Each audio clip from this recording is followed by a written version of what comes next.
단유아기 두 번째 편. 간혹 와사비, 식초, 고추장 이런 걸 막 유두에 발라서 더 이상 안 먹게 해서 젖을 떼는 분들도 계시지만, 곰돌이 단유법. 미리 가슴에 곰돌이를 그려놓거나, 이걸 애기가 믿나요? 이 데일밴드를 쓱 띄고 씩 하고 웃는 애기들도 있답니다.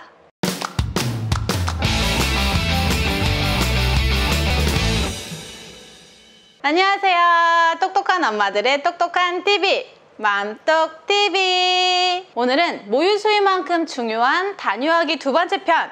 엄마 맘대로 끊고 싶을 때 끊어도 된다고 생각하는 건 큰 오해. 그렇다면 아기가 모유 수유와 작별하는 방법은요? 그리고 단유 마사지에 대한 질문이 많아서 추가로 알려드릴게요. 시작하기에 앞서 모유 수유 언제까지 하면 제일 좋아요? 라는 질문 굉장히 많이 하시는데, 물론 단유 시기는 엄마들이 결정하지만 사실 아기가 원할 때까지 먹이는 게 제일 좋아요. 하지만 엄마의 건강 문제나 복직, 아기가 다른 건 안 먹고 계속 젖만 찾고 젖에 집착할 때 단유를 결심하는 경우가 많더라고요. 이럴 때 갑자기 젖을 끊는 경우도 있지만 아이에게 상황을 설명해주고 반응을 보면서 단유를 시작하라고 말씀드리는데, 그 이유가 단유 후에 생각보다 예상치 못한 일들이 종종 발생해요. 저랑 친했던 산모부는 10개월쯤 아기가 갑자기 젖도 막 안 찾고 잘 안 먹고 너무 힘들고 해서 이제 그만할 때 됐나 보다 싶어서 단유 결정하고 단유 관리 받으러 오셨었죠. 근데 나중에 재수유할 수 있냐고 다시 물어보시더라고요. 그러면서 아기한테 완전 분유만 주기 시작하면서 갑자기 막 몸에 두드러기가 엄청 올라왔는데, 알고 봤더니 아기가 분유 알러지가 있었던 거예요. 2개월 더 못 먹인 거 진짜 후회하셨어요. 다른 경우는 아기가 분유도 당연히 잘 먹을 거라 생각해서 젖을 한 번에 확 끊었는데 아기가 젖병 거부가 와서 분유도 완강히 거부하고 거의 일주일간 먹은 게 없어서 엄마가 재수유 원한다고 상담 오셨던 분도 계셨어요. 이렇게 아기 입장에서는 모유 수유가 지금까지 나의 전부였는데 적응 기간도 없이 엄마가 갑자기 안 돼, 그만 먹어 한다면 아기는 많은 스트레스를 받겠죠. 그래서 아기에게 차차 단유할 것이라고 알려주면서 받아들일 수 있는 준비와 함께 아이에게 더 많이 스킨십 해주고 더 많은 시간 보내주세요. 그리고 지금부터는 아이를 위해 단유 시작 전에 먼저 체크해야 될 사항들과 소소한 팁에 대해서도 알려드릴게요. 먼저 돌전의 아기라면 미리 젖병과 분유에 노출시켜주세요. 혹시 유축한 모유가 있다면 젖병에 유축 모유 먼저 주고 분유를 바꿔주는 게 좋겠죠. 이때 이유식 시작하면 모유 안 먹어도 된다고 생각해서 단유 결정하시는 분들도 있는데, 돌 전에 단유를 하시는 분들이라면 분유 꼭 먹여야 돼요. 아기들 처음부터 이유식 많이 못 먹어요. 두 번째, 자기 전이나 아침에 분유 줄 때 엄마가 항상 수유할 때 입었던 옷이나 같은 장소에서 먹이면 나 또 수유하나? 라고 생각할 수 있기에 이 또한 피해 주시는 게 좋습니다. 세 번째, 수유 횟수를 줄인 만큼 개월수에 따라 우유나 분유, 이유식이나 간식량을 늘리시는 게 좋겠죠. 그리고 돌이 지난 아기들은 먹을 수 있는 게 다양해지기 때문에 분유 대신 생우유나 킨더밀크로 대체해도 됩니다. 그리고 아마 진짜 간식 많이 주실 거예요.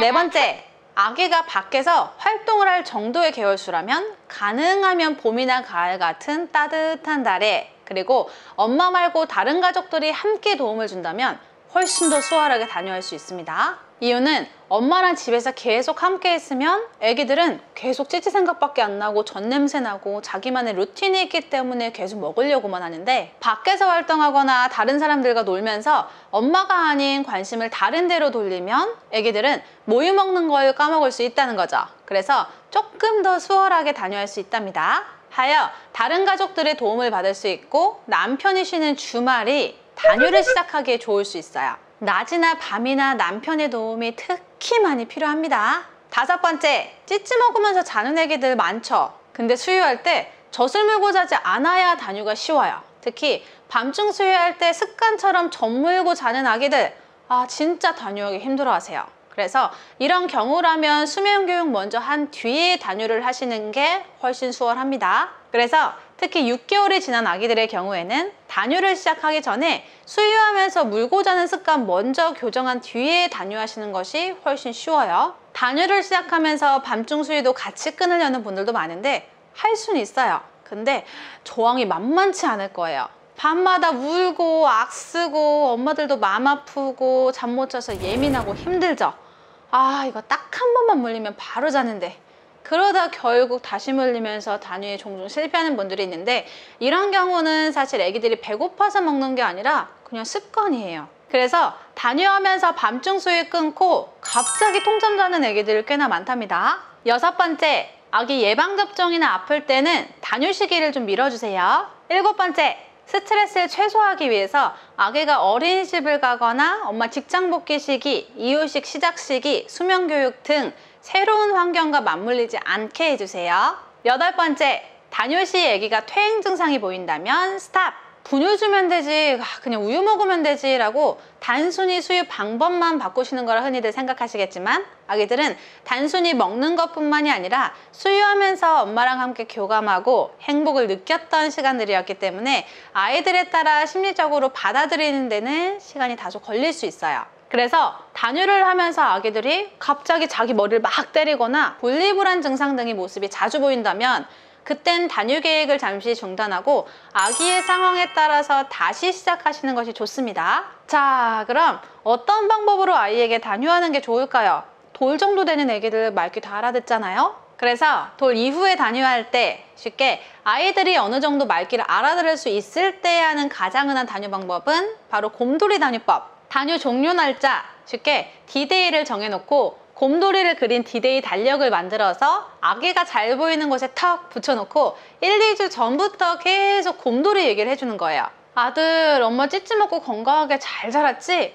우리 아들은 이제 먹을 게 너무 많은데 아기 곰돌이는 배가 너무 고파서 엄마 찌찌밖에 먹을 게 없대. 그래서 아기 곰돌이한테 우리 아들 찌찌 양보해주자 라고 말해주세요. 하루 중 마지막 수유 후에 이제 찌찌 몇 번만 더 먹고 우리 빠빠이 하고 곰돌이한테 주자 라고 하면서 달력에 같이 체크도 해보시고요. 그리고 대망의 마지막 날에는 이제 진짜 찌찌 빠이빠이 할 거야 안녕 하고 설명을 해줘요. 근데 혹시 애기들이 이때 옷을 들추거나 가슴을 파고들 수 있으니까 미리 가슴에 곰돌이를 그려놓거나 네모난 밴드에 곰돌이를 그려서 여기에 턱 붙여주세요.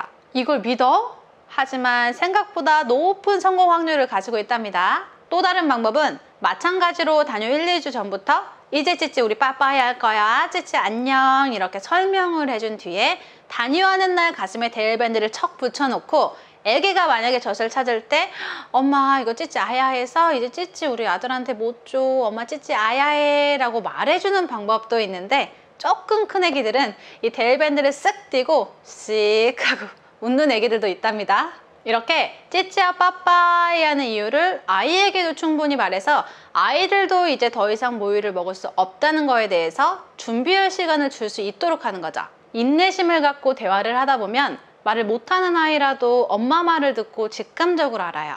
하지만 아기들 성향에 따라 바로 모유를 안 찾기도 진짜 힘들게 단유하신 분들도 있지만, 중요한 건 아이들도 이런 과정을 통해서 한 단계 성장하게 된답니다. 그리고 간혹 와사비, 식초, 고추장 이런 걸 막 유두에 발라서 아기가 빨았을 때 맛이 이상하니까 더 이상 안 먹게 해서 젖을 떼는 분들도 계시지만, 이런 방법들은 행복했던 엄마와의 수유의 기억들이 단유할 때 나쁜 감정으로 이어질 수 있기에 개인적으로는 추천드리지 않습니다. 중요한 건 와사비나 식초를 막 발라도 인상 찌푸리면서 먹는 애기들은 먹더라고요.